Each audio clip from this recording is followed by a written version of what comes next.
Hello again, guys. We are working on day 9 stuff today. Starting you off with one of our daily blogs. There's 3 questions to it. So go ahead and take a shot at answering those, especially number one. And if you're having trouble with what number one says, problems like number one, make sure that you are reaching out and getting some practice on those. Okay, so take a quick second, pause the video, answer these questions, and we'll get started with what we're working on today. All right, so for number one, we're going to walk this out. Um, we're asking you for the opportunity cost of these two particular products, but I'm going to put it on a graph too, just for practice. So first of all, anytime we do one of these graphs, we got to draw our axes, right? So I've got pumpkin lattes. I'm just going to label that axis with a P. And I've got apple pies. I'm going to label that with an A just because it's difficult for me to write. And I can make 10 apple pies, put that spot, or 30 pumpkin lattes. And then all I got to do is connect those dots. That's my graph. If you did that, I know I didn't ask you to do it. I'm just giving you an example. Now, as we go through this, we got to find the opportunity cost of each. Okay, so we've got 30 pies equals 10. I'm sorry, pumpkin lattes equals 10 apple pies. Let's solve for P first. Divide by 30. Divide by 30. One pumpkin pie or pumpkin latte, sorry, equals a third of an apple pie. Put a box around it so I know what you're saying. Okay, let's flip that over. Again, in this case, we're going to multiply by 3. We're going to take that shortcut. So 1 apple pie equals 3 pumpkin lattes. All right, put a box around it so I know what you're saying. For number 2 and number 3, obviously you're giving your opinion here, okay? And so those of you that have jobs, right, you know the government likes to take a pretty solid chunk, probably somewhere around 20-25% of your paycheck before you ever even see it, okay? And so anyway, and for number 3, whether or not you think the government needs to spend more money on schools, roads, and people in need, so that could be any type of distribution of money. Those of you that are like, hey, college should be free, you would say true for that. Now, here's the trick, or here's kind of the thing that if you get yourself caught in, like you're kind of contradicting yourself. So if you say true for number 2 and true for number 3, okay, you're kind of in a tight spot, right? Because the government needs tax money to pay for those things, and so that's what we're going to kind of talk about today as we're getting into what are referred to as economic goals. So if you go to your file here, we're on these topic 2 notes, okay, back from Thursday, day 7, okay. Um, you should open these up and you should be on the back side here. Okay, so we're going to fill out this chart. We don't have a whole ton of stuff to talk about today. We're filling this chart out as we go. As you can see, each slide here has 2 of those goals listed. Okay, so you've got your left-hand column, and then across the top are your economic goals that we're going to talk about. Okay, so when economies make these decisions, and again, we talked about how economies evolved back on the other day's notes, but when we talk about how these economies try to make decisions, well, there's certain things that they have to take into account on what they want to do. And just like our decisions, it involves trade-offs sometimes. So there's 6 things that economies can focus on, and sometimes and different economies focus more on different goals than other economies. And you can't obviously make every goal an absolute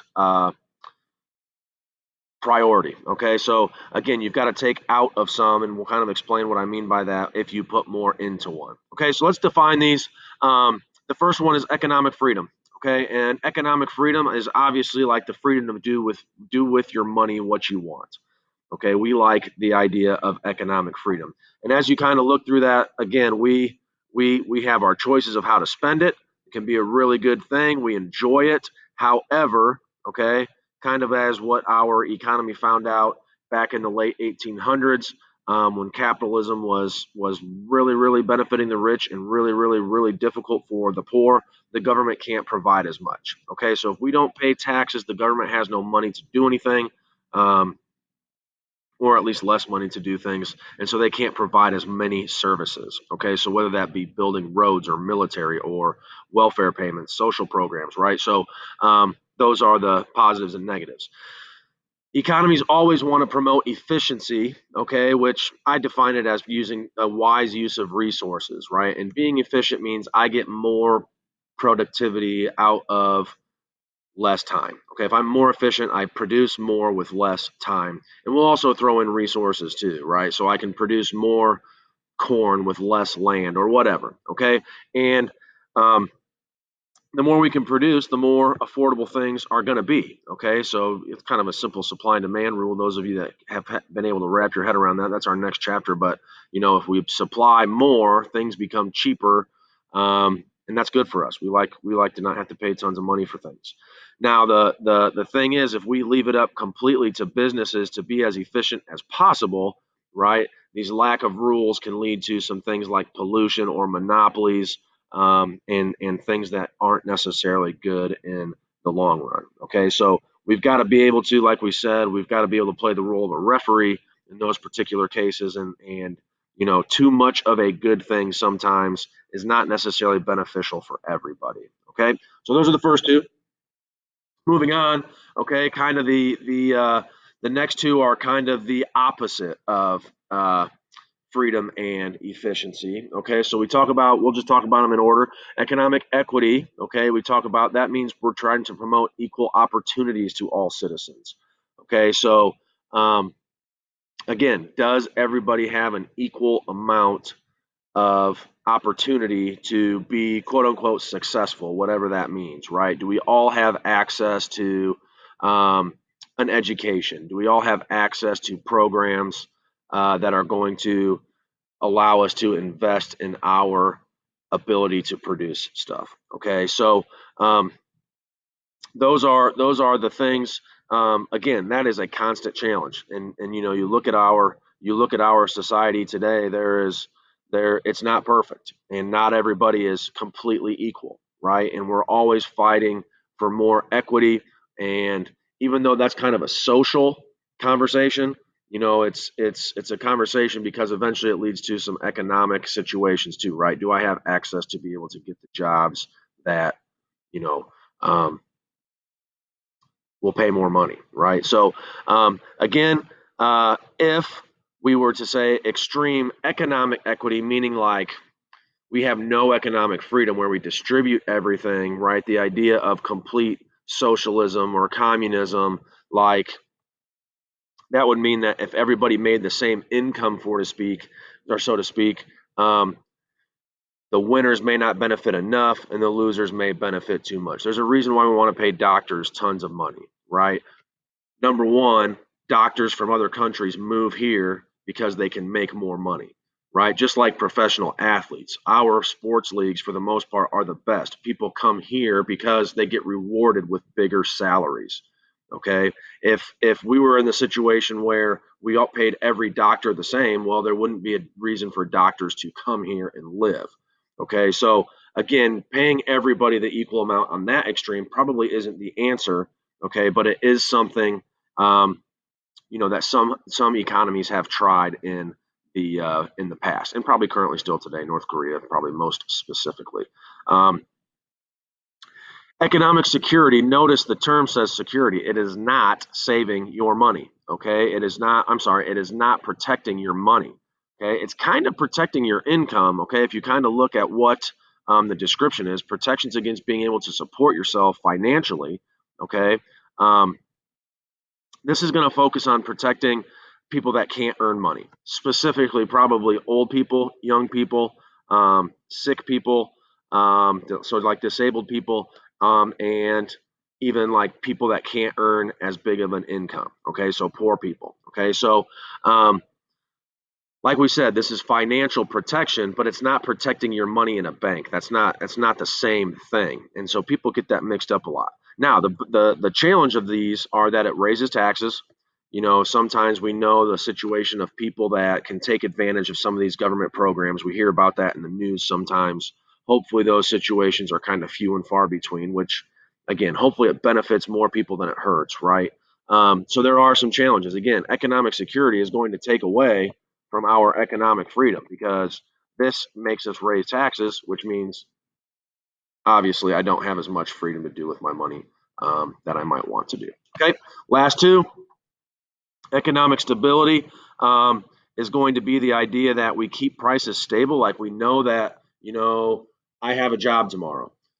Obviously, through the beginning of COVID, like people didn't know if they had a job tomorrow or next week or next month. And so when people don't know what their job status is going to be, they tend to stop spending money. Okay. And when people stop spending money, well, think about what that means. Well, if I stop spending money, that means I'm going to stop going out to eat. That means the waiter or waitress at the restaurant is not going to have as big of an income, right? And it starts trickling through the economy. And again, that lack of stability creates problems for an economy. Okay, especially on the especially when people stop spending money because they're afraid of what might happen next. Okay, so um, governments can do certain things to promote that stability. Specifically speaking, with the COVID stuff, we had the unemployment insurance bonus, right? We added $600 to every person's unemployment checks for the span of, I don't know, 3 months or so. They're kind of arguing currently about what to do next with it. But again, that raises taxes. Government debt is a challenge right now. Again, but if we can do that, people are confident, willing to spend money, and spending money creates jobs for other people, right? And so, anyway, that is economic stability. Economic growth, finally, is going to focus on growing the economy. How do we make our economy grow? Create new jobs, okay? Create innovation where jobs are more efficient, right? Our population is growing. More people are graduating college than ever before. More people are working than ever before, specifically, like, more women are working than ever before. For a long time, through the 60s, 70s, and maybe even into the 80s a little bit, like women were stay at home moms, right? Well, that's changing. The family dynamic in the United States is changing, and more people are working. So our economy needs to focus on growth. Sometimes, if our economy grows too fast, we could deal with some inflation. The way the government might promote this would be, promoting education, promoting, certain types of sectors of the economy. Sometimes in the past they've said like green energy and other types of energy and things like that. But anyway, an economy can try to do certain things to promote that. Okay. Here is your assignment for today. Okay, if you look at your notes at the bottom there, you can see that there's a bottom, just to save some paper for me. There is basically three questions. So, number one, you're going to rate the economic goals from 1 to 6. Okay, so here's your goals. Okay, you're going to rank them. There's no wrong answer. Make sure that you're explaining your answers. Okay, I'm also going to have linked the PDF pages of the book, the textbook. If you're having trouble reading those, if they're blurry, okay, make sure that you try to open it in Cami. Okay, so people have said that opening it in Cami is a little bit more clear. Okay, so try that. It's the last time that I'm going to link those pages of the book at this particular time. It's the only time that I do it for this class, so kind of bear with me a little bit. Okay. You're going to rank those goals. Make sure you briefly explain your answers. Then you're going to do you think your answers match up with the United States government ratings? So let's just say you want to compare it to President Trump. Do you think that your ratings match up with President Trump since he's the executive and he's in charge right now? Okay, say why or why not. And then you do need your book, these 3 pages, talking about the economic, I guess you could say, kind of philosophy of the United States. Okay, so you can write down what each of these mean to you. Theoretically, you could kind of Google search it a little bit. You may not need the book. You may know exactly what these things mean to you already. And so you're going to briefly explain it. Make sure you do that. Okay, get that turned in, and then you'll be all set. Make sure you watch the video for um, make sure you watch the video for the Friday day 8 stuff. Okay, it's going to explain some test policies and things like that. So Don't get behind on those things, and we'll talk again on Tuesday.